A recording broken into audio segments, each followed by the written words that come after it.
خدای پاک دا غوا واقعو دا بنی اسرائیل دا ذکر کئی خدای وی کذالک یحیی الله الموتى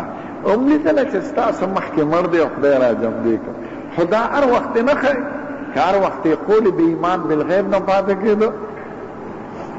بی اغیت ایمان نوی قیامت پرد بدا طول خلق مسلمانانی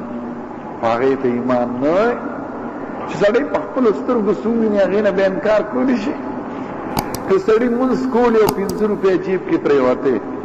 چابا منز پریخے که منزی پریخودلو پا یو کودکانی لگی دی پسا نو چابا منز پریخے کنی دا منز دا پریخودو گناه دا کودکانی دا غزار نزیاتا او دا منز کولو ثواب دا 500 روپو نزیات و خدای دا پت ساتی کلا نا کلا باز خبره دا پیغمبرانو پلا سر دی صورت بقر کی 15 سے خدای پاک دا مرد جمدی کیول واقعہ ذکر کرے دے بنی اسرائیل کی اوڈالا چی دا خدای ملاقات لطلت وَلَنْ نُؤْمِنَ لَكَ حَتَّى نَرَى اللَّهَ جَهْرَةً فَأَخَذَتْكُمُ الصَّاعِقَةُ وَأَنْتُمْ تَنْظُرُونَ ثُمَّ بَعَثْنَاكُمْ مِنْ بَعْدِ مَوْتِكُمْ لَعَلَّكُمْ تَشْكُرُونَ او یا کسانو خدای مرکر دے موسیٰ علیہ السلام بے خدای دا خراسان راغلی دی که دا مرپاتی شما تبا قوم سوئی اگه دعاو کرنم دے خدای جمع دی دے خدای دا ابراہیم علیہ السلام قصہ ذکر کئی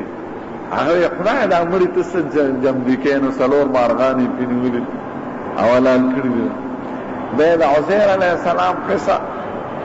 پیو کلی ورغ دوی دا بسنگ بے آبادی گی خدای دا مرک سل کالا پس جمع دی حرامات دته وی سمرا سات ته تیر کتل دی وی یو رس بیا شوارس او کالذی مر على قريه وهي خاويه على عروشها ده خدای پاک د بنی اسرائیل یو ډلې بیان وکړي علم تر الذين خرجوا من ديارهم وهم الوف حذر الموت فقال لهم الله موتوا ثم احياهم یو ډله د مرګ نه تښتېده که مرگ نظام خلاصو خدای پلارا که طول ملکلو دے خدای را جمع دکل نو پا دیو صورت که 15 واقعات دا مری دا جمع دیکو خی او خدای ورطا خی چه کذالک یحیی اللہ الموتا دا ملی دل پخپل استرگو خدای پاک بدا سی جمع دیک ما توی زمین پا بدن که روزانو دا خبر نو خدای وی دا دی واقعات دا لیدون پس تاسو د دین عبرت وانه یهودیانو ته وای او بیا ما خپل کرتوی ته خدای دې د یهودیانو د نقل نو ساتي